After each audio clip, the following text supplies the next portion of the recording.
Physical pain can be some of the hardest suffering we may have to experience in this realm, but could we be creating the weakness in our physical body that ultimately gives way to these discomforts? This episode serves to magnify the relationship between our emotional body and how it directly relates to the physical, and how it can serve as a catalyst for pain and ailments of the physical form. Pain is most likely a topic everyone is unfortunately familiar with, so that makes it ever more so important to set aside your beliefs and learn how to get some reliefs. Release those beliefs to experience the peace. Alexander with a rhyme there. So I guess that is our creativity for the day. Done. Let's journey.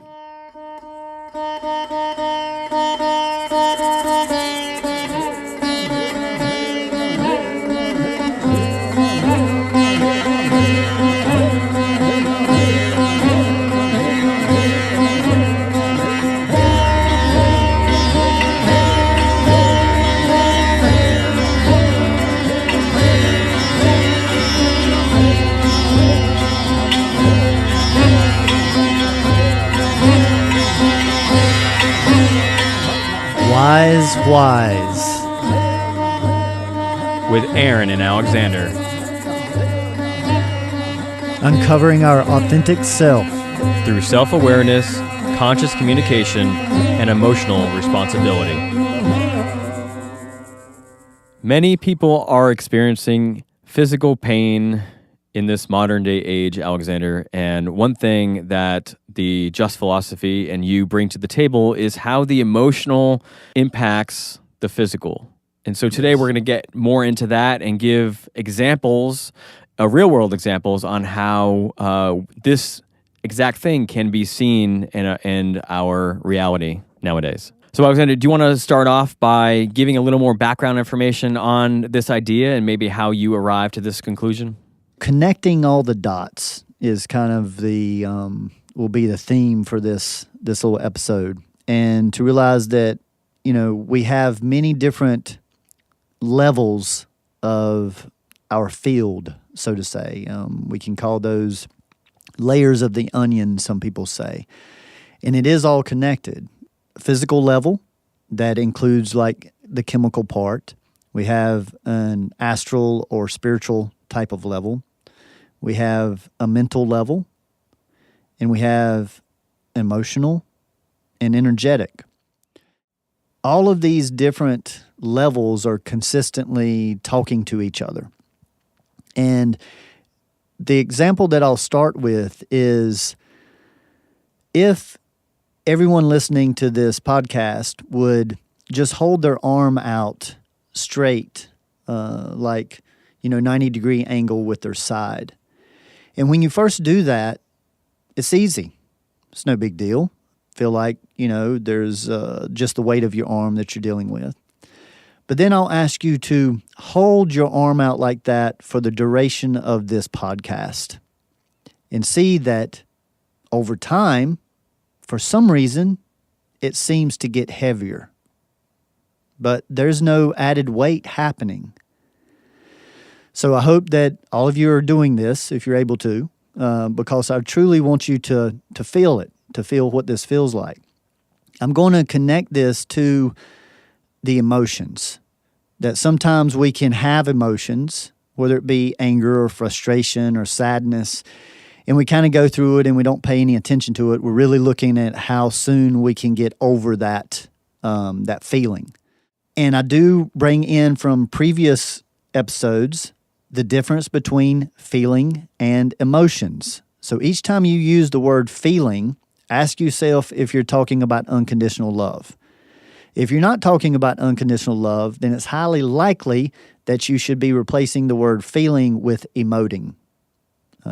Just about every other experience that we have outside of unconditional love is an emotional reaction.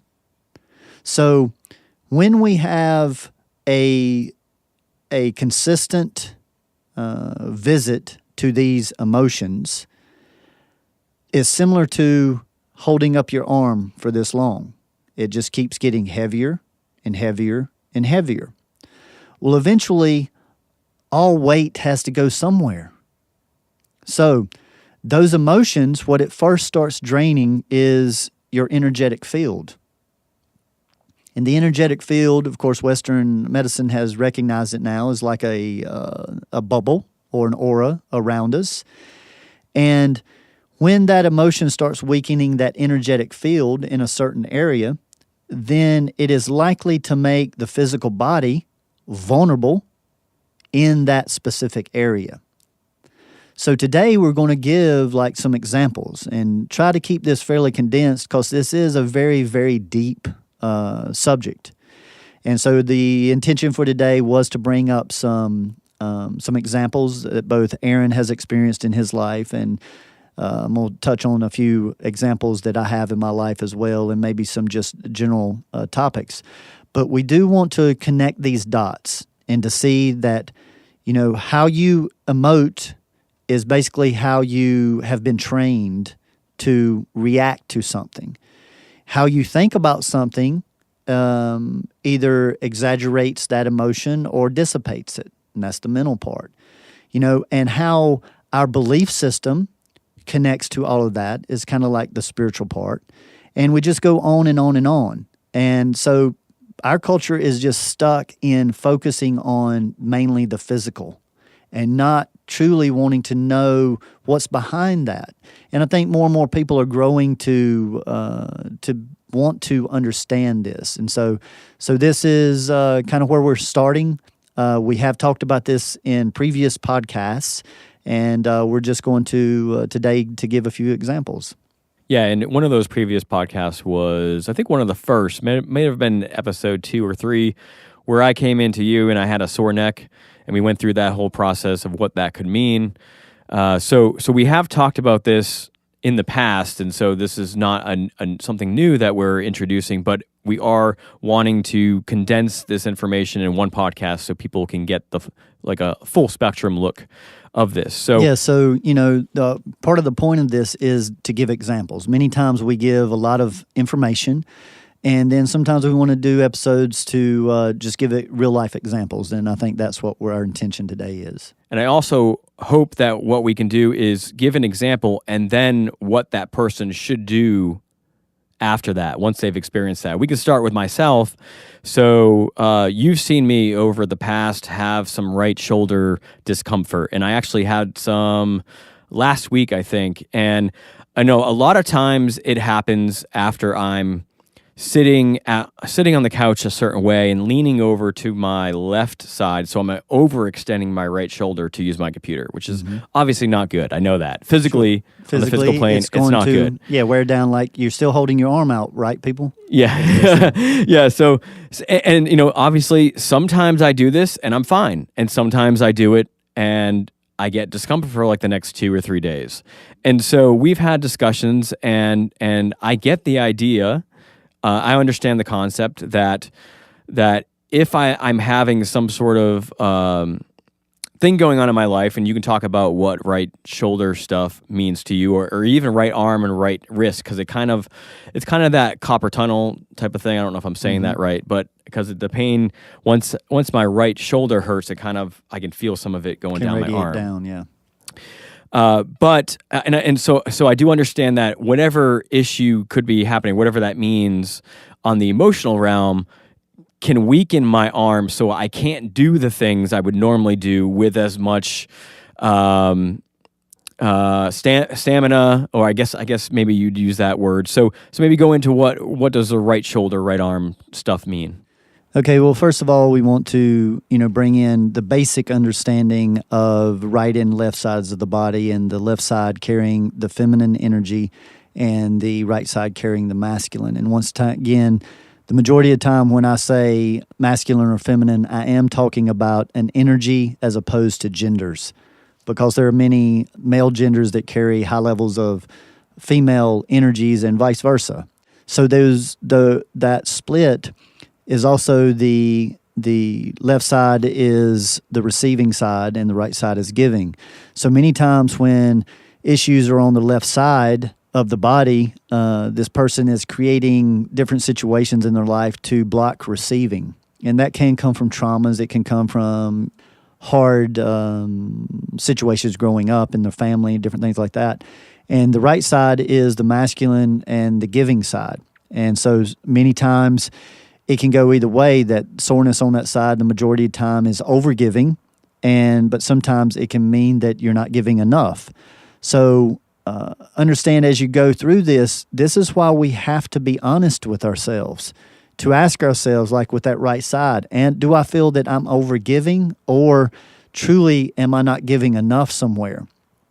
And normally that can be determined by your thoughts that you've had like recently and how you're looking at things.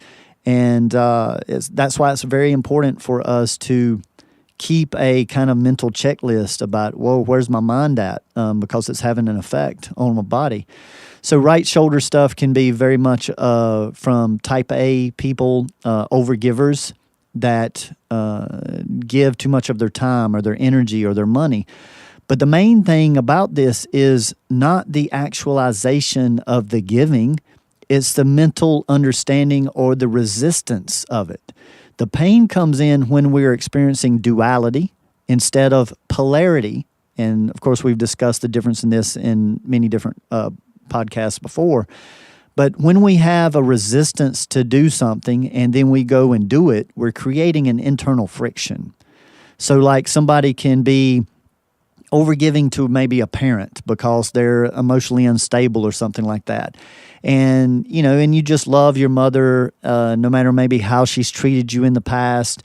And so when she calls on you, you give your time, you give your money, you give whatever you have. But if internally you're not truly happy with that, that's where that energetic discomfort will come from, because we're giving these little messages to make a correction so that it doesn't turn into something physical. But the issue with our culture and many cultures is that they pop pain pills like they're candy, and everybody is running from pain. And as I've said before, one of my wonderful teachers told me to never run from pain. It's our greatest teacher, that we will get the lesson if we sit with that discomfort long enough. And that is a very realistic concept to understand, that what we resist persists, and when we get the lesson, the situation changes and normally dissipates. So with that right shoulder stuff, it could be like giving to a partner, and it's basically resentment, that you're resenting going through this action, but you're doing it anyway. It can also mean that you've taken on too much of things that you're trying to accomplish. Yeah, let me interrupt you right there, because that's exactly what I was going to bring up. I was going to ask you, recently I took some time and I wrote down everything that was in my head that I was trying to remember that I had to do, like current obligations that I felt like were my obligations to people or things, or like my work or anything I wanted to start putting energy to. And it was way longer than what I thought, because I kept tricking myself thinking, there's just one more thing. I don't have too many things on my plate.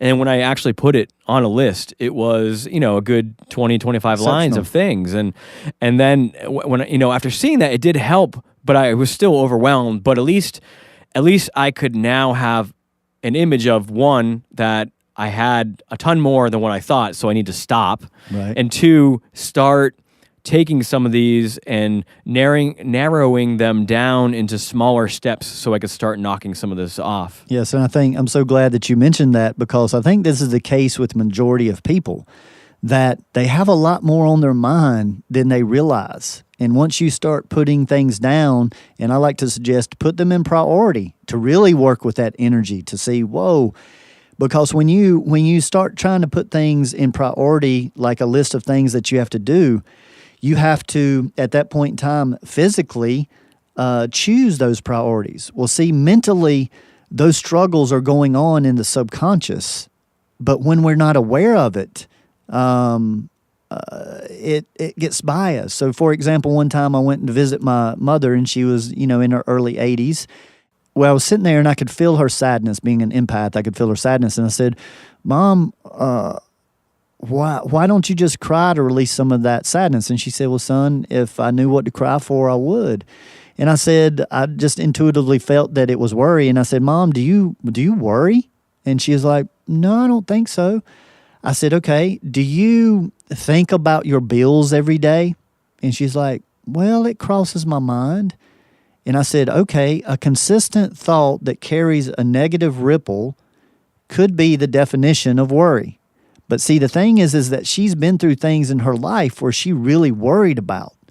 So in comparison, just thinking about paying bills every day was nothing like worrying about a child that was injured or a pregnancy or marriage or anything to that level.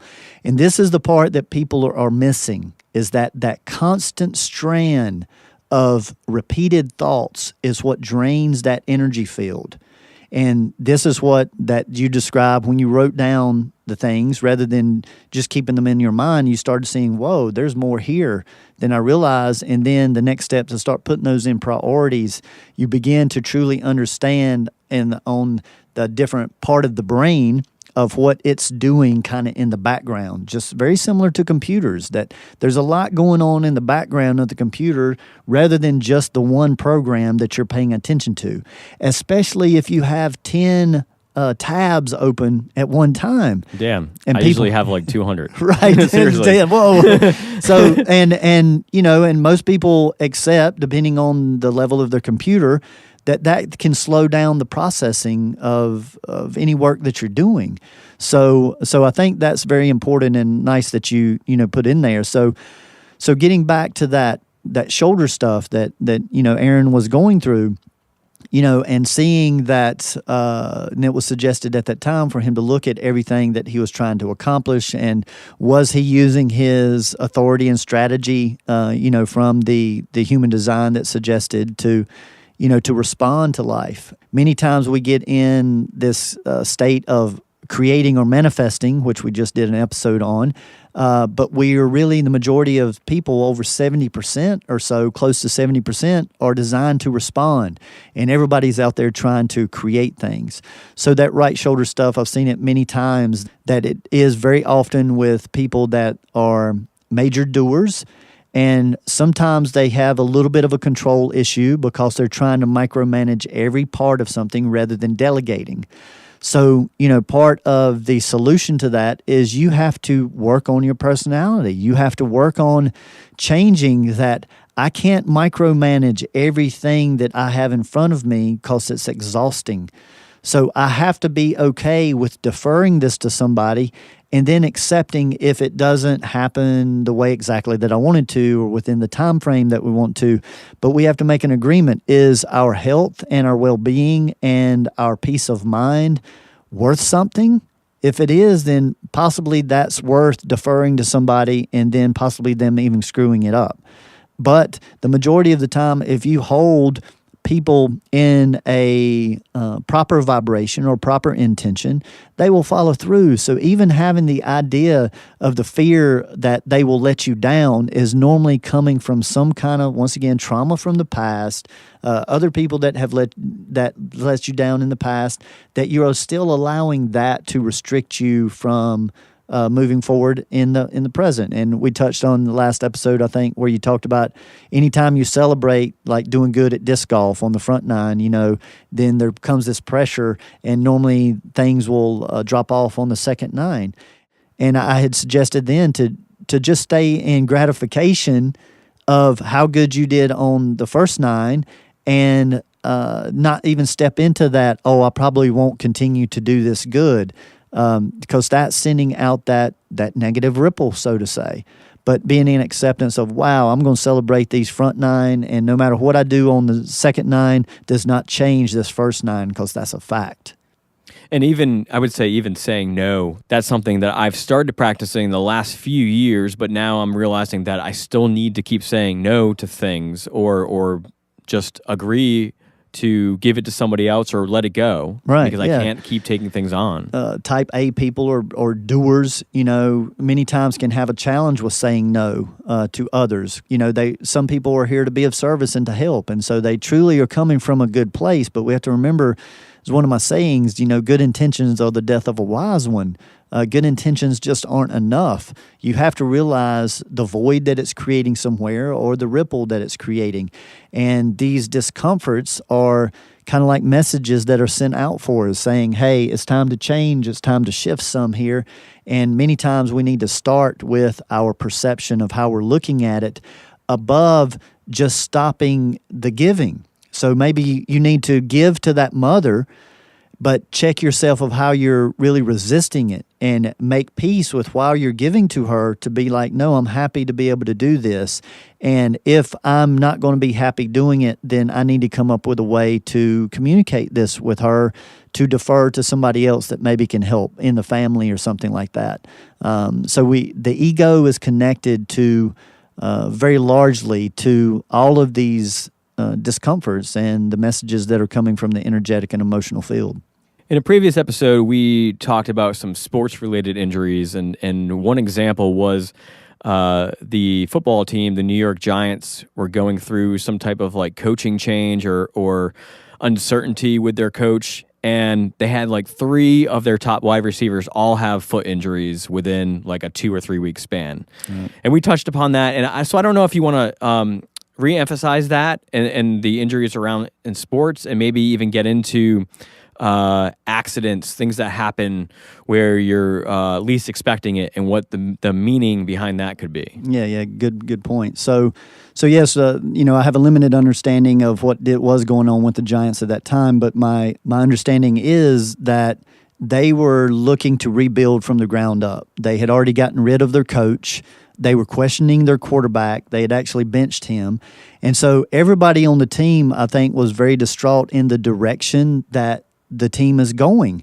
And direction of how somebody is moving forward is directly related to lower leg and ankle and foot stuff. And as you said, there was just like 3 major injuries within a week, or was it the same game even? I think 2 were in one game, and then one was like a week or 2 before that. Right. So I'm going to, veer from that example just a little bit, but still give a sports example. And part of that is that when say an NFL player, and it doesn't have to be NFL, it could be high school or any level, but they practice the same type of things over and over and over. So literally these players run with the ball, thousands and thousands of times. Say, take a running back, for example, and they get hit in the same areas over and over and over. And many times what will happen, especially at a professional level, is it seems that like somebody will have a major injury, get taken out of the game, and then as they're showing the replay, it's really hard to see what was so harsh in that hit. And I remember, a couple of years back, I think it was for the Eagles, they had a great rookie quarterback. He was going for MVP, and toward the end of the season, he just dove toward the end zone and got hit in his knee area, but it didn't look excessive in any means. And he blew out an ACL and was out for the rest of the season. And, and then that had its story itself. But I've looked at these different types of replays many, many times with different players. And this is what brought in that when that energy field gets weakened, and then you are doing something repetitive that you've done over and over, such as working on the computer with your right shoulder, that, 9 times out of 10, or possibly 99 out of 100, that is going to be strong enough to take that motion. But depending on where somebody is mentally and emotionally, and on all these other levels, the spiritual level and the physical level too, as far as being tired and rested and well fed and those types of things, that there can actually be a weak spot, and that it doesn't take necessarily the same amount of force to create this injury. And so this is where breaking this down from a logistical standpoint is that if you can see that, of course, thought creates energy, and then emotions magnify that energy, and then putting yourself in a vulnerable situation physically, it kind of, to me, it makes sense that this is all connected, and that you're not going to be able to do what you've done 1,000 times if all of a sudden you're in some kind of doubt. You're in duality with something and you're struggling with it. Many times that can, like, for instance, that gentleman that injured his knee, different parts of the body hold different ages as well, and the knee just happens to be around 7 to 9 years old. He could have been in a discussion with his father or mother and maybe brought up something the night before the game that brought up some emotions of something he hadn't dealt with through childhood. And I'm bringing these like random examples in because it can come from many different directions. But pay attention if you are suffering with some kind of chronic pain or even acute pain and nobody has any answers, then really start looking at that area of the body, what you may think that it may be connected to. Reach out to us. We can help you to dissect that. That's what I do in my private practice. And start to make a change in the way that we look at the situation. And that's why I say nothing really is as powerful as our perception, and that is the one free will that we carry. We don't have as much free will as we think we do. We're being constantly influenced by planets, by people, by our foods, by our environment. But the one free will that we do have is how we choose to look at something. And I can't stress the power of that enough. And I'm not talking about just Pollyanna positive thinking. I'm saying look and be a detective and find out, where am I creating an energetic friction in a difference between what I'm doing and how I'm thinking about what I'm doing. That is the big connection that I think is important here. And of course, when I first heard about this, I definitely went into the most extreme. I'm sure people listening to this right now, if this is something new, they may be doing the same. And so like if somebody gets their arm chainsawed off, like obviously it's not because they had, they weren't emotional over something connected to that arm.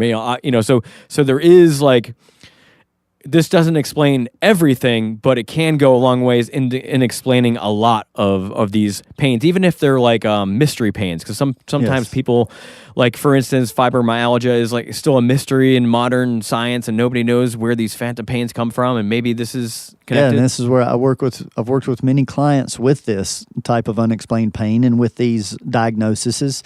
And it does come down, people get very much relief once they start changing the way that they're looking at their environment. Understand that here's the way that I look at perception, is that if I held up a color purple and I asked somebody that wasn't colorblind what color that is, 99% of the time they're going to say purple. But if somebody said that is an interesting shade of red, I would say, well, you're right. If they say that's an interesting shade of blue, I would say, you're right. Because it takes red and blue to make purple. And having that flexibility in your perception can help you more than I can tell you. But everyone is so on guard to prove their point. No, that is purple.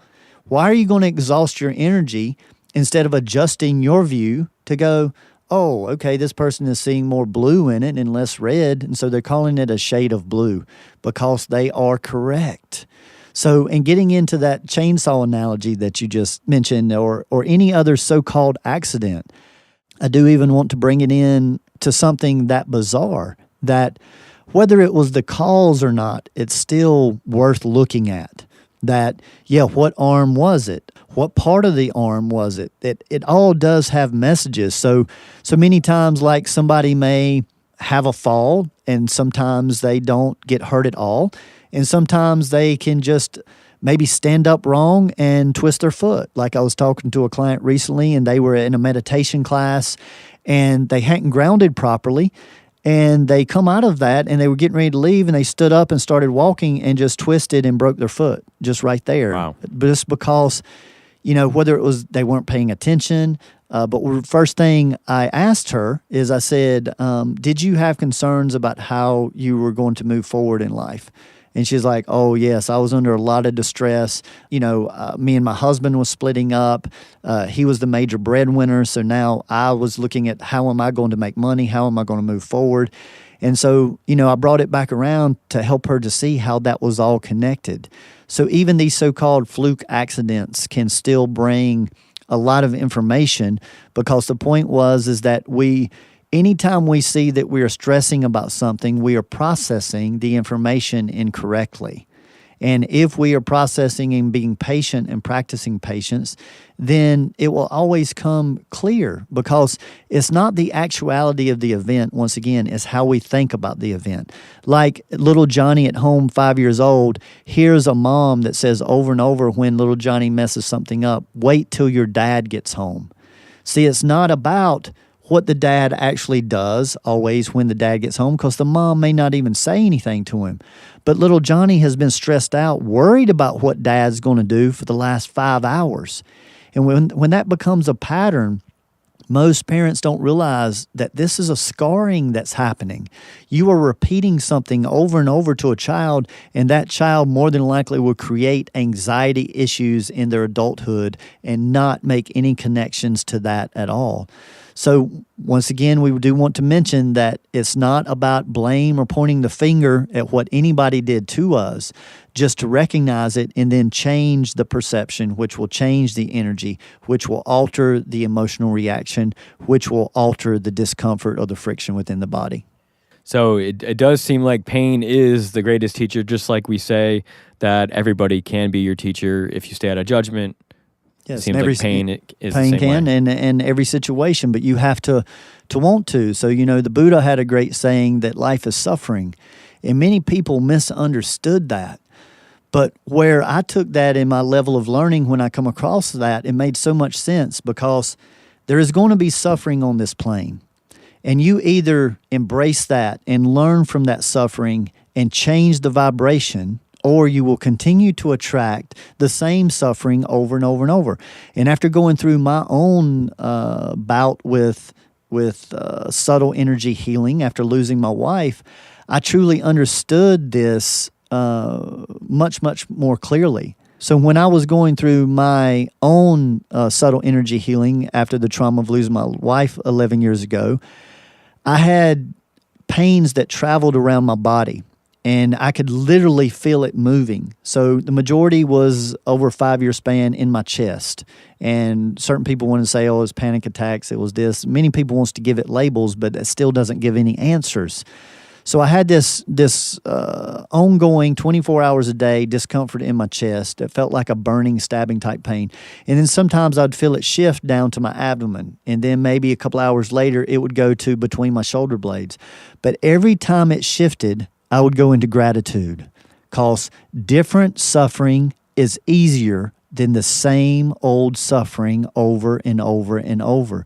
So I plead to you people, make an adjustment. As I said earlier, even if you defer to somebody else and they happen to fail, they're not going to intentionally, more than likely if you chose them, they're not going to intentionally fail. And even that failing can be easier to deal with than your same old suffering of that right shoulder because you're trying to overdo. And you people still holding your arms up, right? Because, see, you could drop that right arm that you've been holding up and raise your left arm, and it would be different. It would be welcomed. Now, an epidemic that's happening in our country specifically is former military coming home after being at war and having issues such as like PTSD and other emotional and psychological issues. So how does this type of thing play into that?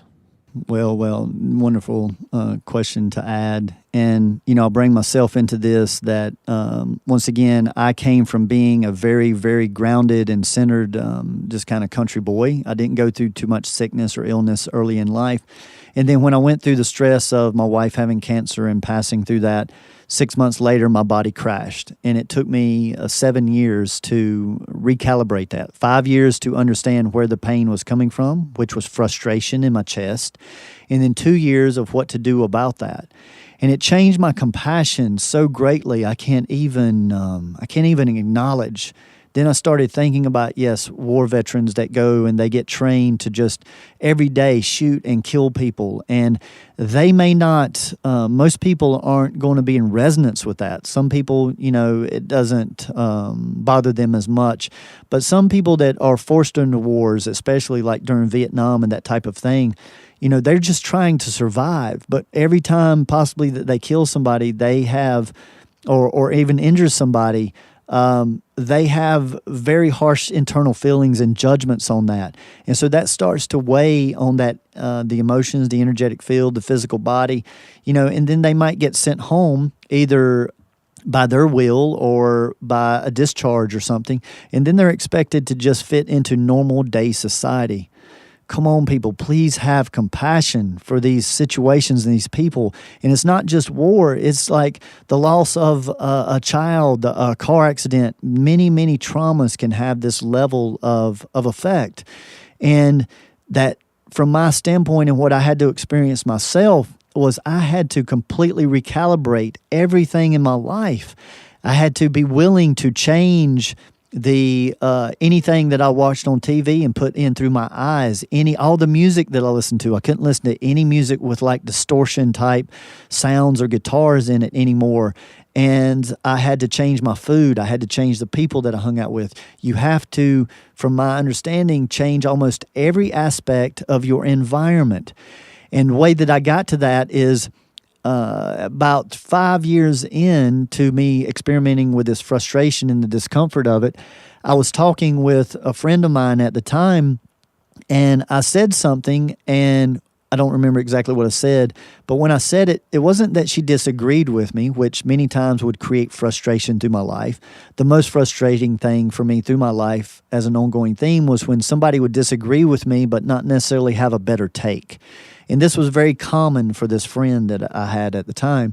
And so she didn't disagree with me. All she did, and I do need to say this, that I had reached 3 days of no discomfort in my chest. So 5 years into it, 3 days of no discomfort. I was elated. But I was watching every word, I was watching every action. And then I said to her, I mentioned something, and she just kind of shrugged her shoulders and kind of winked an eye like, yeah, I don't know if I agree with that. But she didn't say anything verbal. And right away, bam, my whole chest just hurt excruciatingly bad. And I literally said out loud, Alexander, are you that sensitive that anytime somebody gives you resistance, you go into frustration, which initiates this pain? The answer was yes, people. The answer was yes.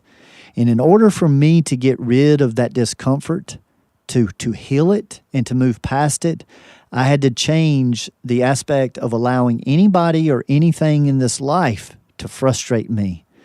That was a big task because frustration was one of my biggest emotions I had experienced through my whole life. And so I began to change that because pain had taught me that not changing has too much of a cost. So I was willing to change that.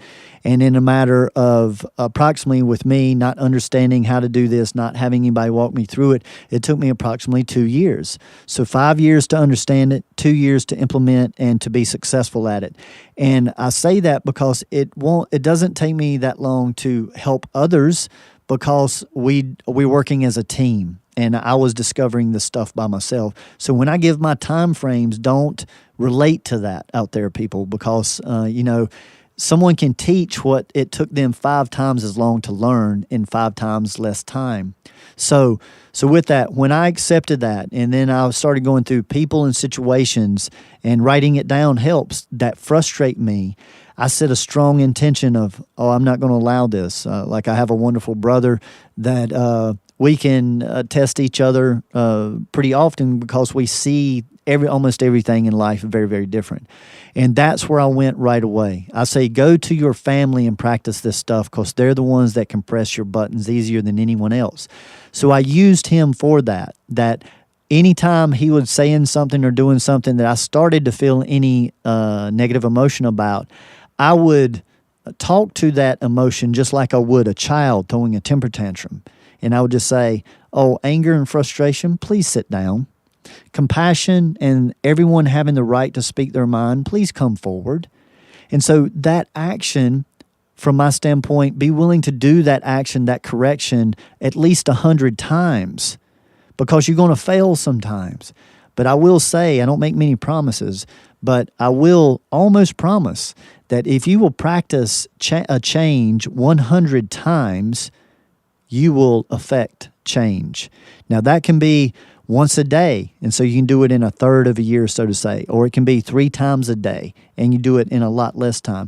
See, the amount of intensity or how much you practice is up to the individual, but practice is still what I see helps almost everything on this plane is repetition, and we are repetitious beings. Because you are telling the universe energetically that you are intending this consistent vibration of whatever that change may be. Right, right. So where people have gotten off in the past, connecting this to our last episode with manifestation, is truly holding that vibration rather than just a thought. And holding the vibration connects all these levels of the field that you're going through and going, hey, am I holding it at this level of the physical? Am I holding it at this level of the spiritual, the mental, the emotional, the energetic? And if you go through your checklist of all of those and they're all checked, then more than likely you're holding that vibration. If at any point of you're holding 4 out of 5 of those, that one is going to dissipate your vibration or lessen the effectiveness of that. So this is why it's very easily to fool ourselves through the term of justification. But the person that is truly looking to work toward wellness and toward healing, they are suspect of their own wants and desires, and they're suspect of their own justification. And this is why it really helps to get input from somebody else that's close to you to say, hey, how do you see me handling these situations or this person? And that outside perception many times can give us insight to what we are blocking or refusing to see ourselves. So in closing, if somebody wants to start practicing this method and they maybe want to go back in time and look at when they had a certain pain somewhere, or even now if they have a pain somewhere in their body, what would be some simple steps that they could do to get from acknowledging the pain to the point of moving on and trying to dissipating whatever that energetic blockage may be? Right. Okay. So first off, I'll just start with just a few examples or areas of the body that lots of people carry discomfort. And one of the first places that come to mind is lower back issues. Many people in our culture deal with lower back issues and they go to doctors and try all types of things. But connect that to truly how this is connected to the root chakra. And that is all about safety, security, and financial issues. And so if a person doesn't feel safe or they don't feel secure in their future or they're worrying about money, and once again, that is that you're thinking about it every day or very consistently, then that is going to create some discomfort. And if the person doesn't make the adjustment to change the way they view about money, then it can get into a slip disc or a pinched nerve or something like that. And for those of you that have already gone and haven't proof, like x-rays, okay, well, this is out of alignment, and so it makes sense. It may be pinched nerve, blah, blah, blah. Then, yes, that may, you have maybe missed the boat to keep it out of the physical. But if you still work on this stuff, it's going to help the physical, whether you're going through surgery or whatever you're going through, physical therapy, whatever, it's going to help it to heal so much faster. So whether it's already in the physical or not, this work is still very, very important. Shoulder stuff is, once again, very, very common, shoulder and neck stuff.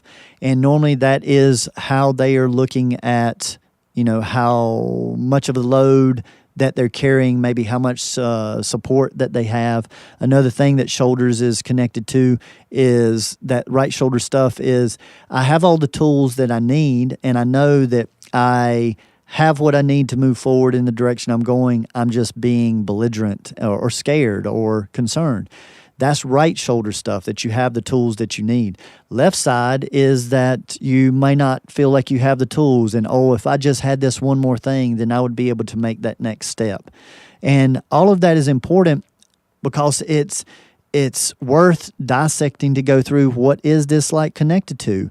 And the other thing that I do want to mention is many times right shoulder stuff is your own stuff, and left shoulder stuff can be stuff that you're carrying for someone else. So changing the perception. So I'm going to go back to the money situation in lower back now. So how does someone change their perception? And somebody sent me a message on that, asking that question on Facebook one time. And it's literally your choice, because perception is kind of connected to imagination. But we need many times to change a perception something logistical. So that's kind of what separates just imagination from perception.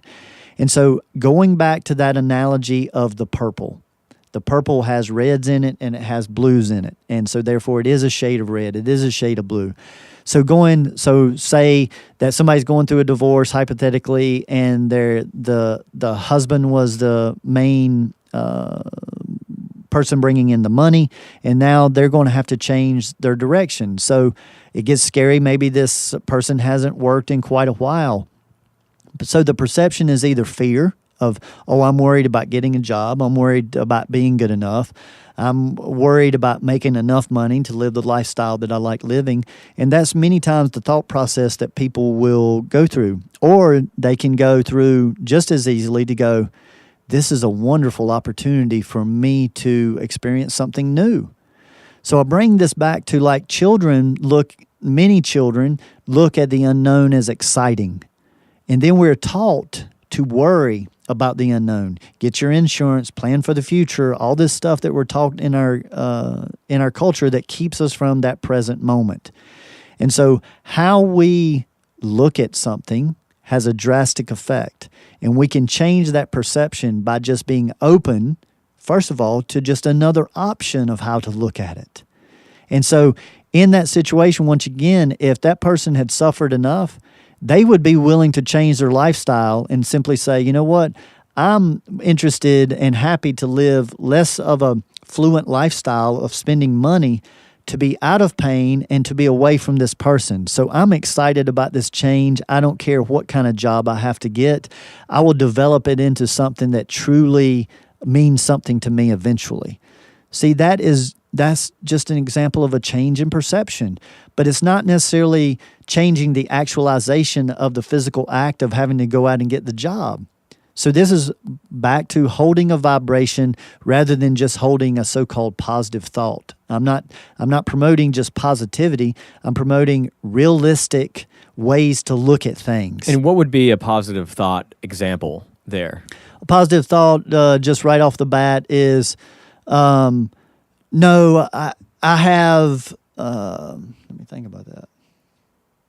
Do you have? I will find a job, like that positive affirmation to pump yourself up. Right. Yeah. I guess it would be like the cheerleader view of like where you're attempting to tell yourself stuff to try to make yourself believe it. Like, I will find a great job and I will make all the money that I want to make, and those types of scenarios. And that builds expectations and it builds disappointment, which then deflates the person in moving forward. And I think this is some that you discussed in your video of our last manifestation episode to kind of bring that in, that there is a difference between trying to cheerlead yourself or trying to create thoughts and a vision that is very, very realistic.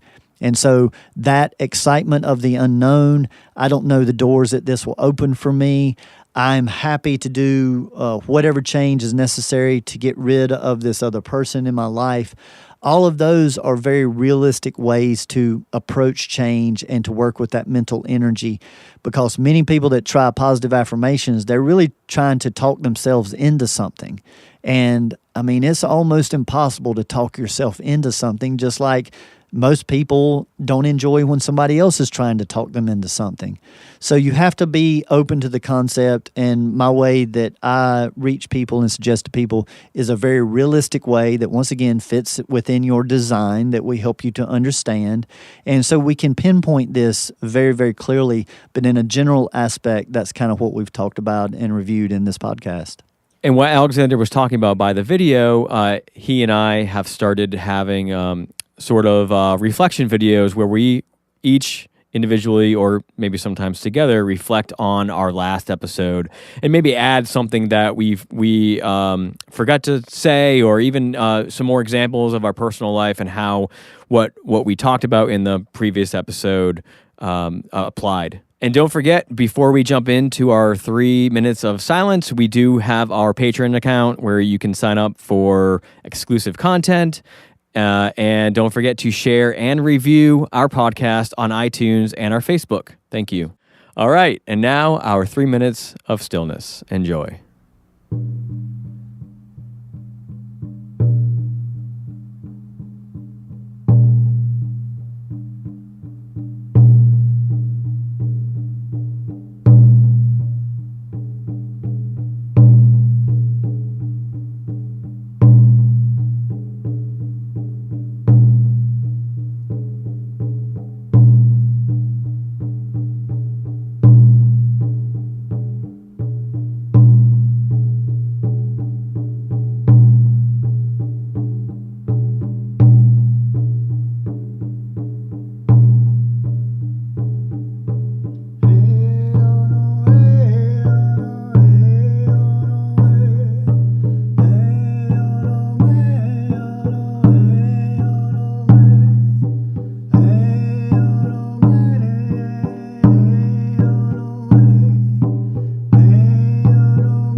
We appreciate your interest in self-growth, conscious communication, and continuing to ask the wise whys.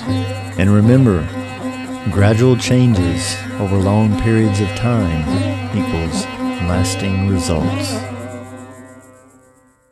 The information in this podcast has been developed over 20 years by Alexander in his observation of his personal life, private practice, and professional environments. This information is meant for educational purposes only and is not suggested as a replacement for traditional therapies or medications. As a matter of fact, we suggest to not believe any of this information, nor any of the information out there in the world. Remember, knowledge plus experience equals wisdom. Seek the wise. We are looking forward to continuing to provide this information through this platform, and if you are drawn to support us, you can do so by the following. Sharing is caring. Share the podcast with like-minded individuals. Emotional responsibility and energetic wisdom can save the world. If you are drawn to support us monetarily, you can do so by visiting our Patreon page, where you can make a monthly donation in exchange for exclusive Wise perks. You can do this by visiting wise-wise.com/patron, Patreon.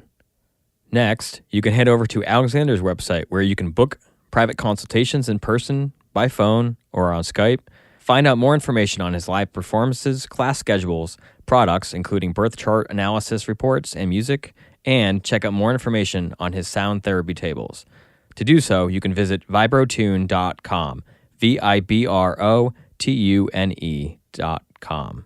Finally, if you have been searching your entire life for consciously created apparel featuring the Wise logo apparel, Alexander themed clothing, or other alternative perspective designs, you can head over to Verities Apparel, where you can find all that and more. That is veritiesapparel.com, VERITEESAPPAREL.com. We want to thank you for being part of this journey.